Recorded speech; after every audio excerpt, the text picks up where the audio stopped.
Today I want to share a small sense, a little skill that could completely change the way you play piano. It's the secret of great pianists. They can imagine the sound before they even touch the keys. So let's get into it. When you watch really good pianists, there's one surprising thing they all have in common. Before their fingers even press a note, they already have a clear picture in their mind of how it's going to sound.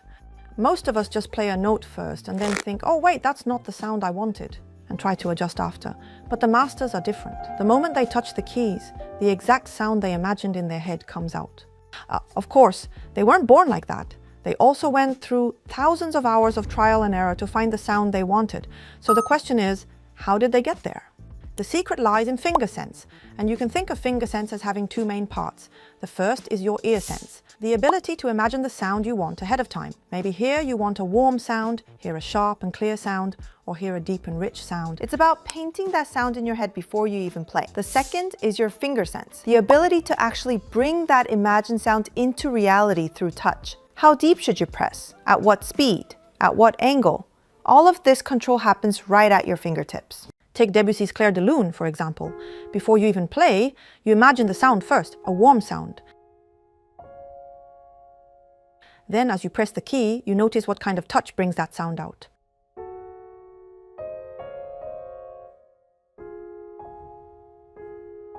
For me, I want this A flat to sing out more than the other notes. Even though the voices are divided here, this is actually the melody. So when I play, I want this note to really come through.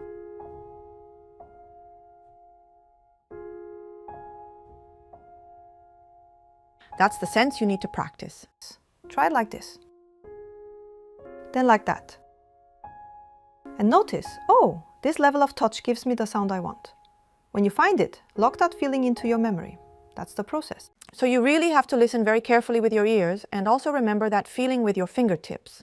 I still remember one time when I played Clair de Lune on an old piano at church.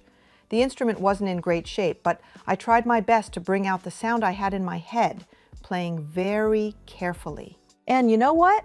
There was a man in the audience who completely fell for that performance. Well, that man ended up becoming my husband. Just thought I'd share that story with you. Here's something really important that a lot of people miss. Most of us usually start like this. What hand shape should I use? Should I lift my wrist a little higher to get a better sound? We treat it like the answer is all in the shape of the fingers. But if you flip the order, you'll actually improve much faster. The starting point isn't the motion, it's the sound. So for example, let's say you want to create a really bright and lively sound. Then what you should do first is think about the touch that would make that sound, and only then about what hand shape will follow. If you want to play this part really sharp and clear, you can't use the same feeling you had when you played Debussy.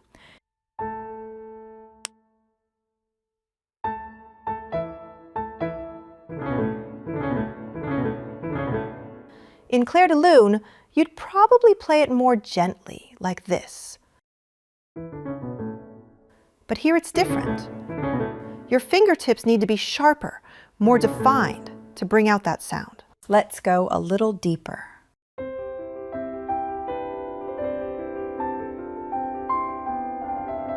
Take Mozart's sonatas, for example.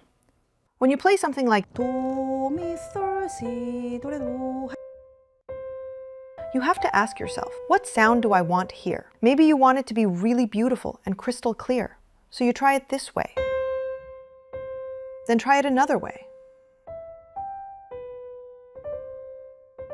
Maybe you want the do, re, do to sparkle more, each note ringing out cleanly. And when you chase that kind of sound, your hand shape naturally shifts a little to match. That's the kind of exploration you need to do. But it's not just one hand, right? Now you've got to do it with the left hand as well.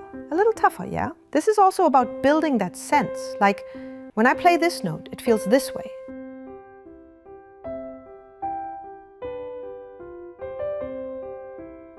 Kind of fun, isn't it? Now here's another example. Beethoven Sonata No. 2. This time, you have to express everything within one hand.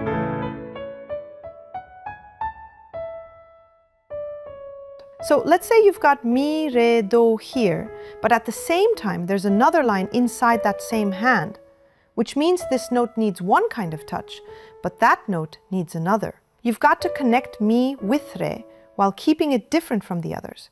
And on top of that, Now you've also got to bring the left hand in. Now even here, you've got to switch things up. For example, this part needs to be staccato, so the touch has to feel completely different. You can't play it the same way, you've got to change your touch on the spot, just like this. That's how you train your hand sense. And remember, it always starts with imagining the sound first. And then you figure out the exact motion that creates that sound. If you're not sure, dig deep, almost like you're profiling it. Watch your favorite pianist or your teacher and study how they create that kind of tone in that spot. That process of connecting the sound to the motion, that order, is super important. So you imagine the sound, you try the touch with that feeling, and then, oh wow, you hear it come out. That moment, that little mix of sound and feeling you just discovered, that becomes your own secret tool. And the cool part is, it doesn't just stay with that one piece. When you carry that sensation into other pieces, it naturally seeps in and lifts your whole playing to another level. Your hands actually have way more memory than you think. Isn't it kind of amazing how much they remember? Seriously, give your hands a little credit for that. And this is why you need to almost obsess over the sound, like you're profiling it. Sure, a teacher can guide you, but in the end, you have to feel it yourself. Nobody can play it for you. That sensation at your fingertips when you touch the keys,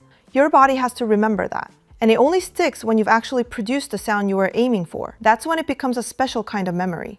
At the end of the day, piano is really the art of sound. And what creates that sound?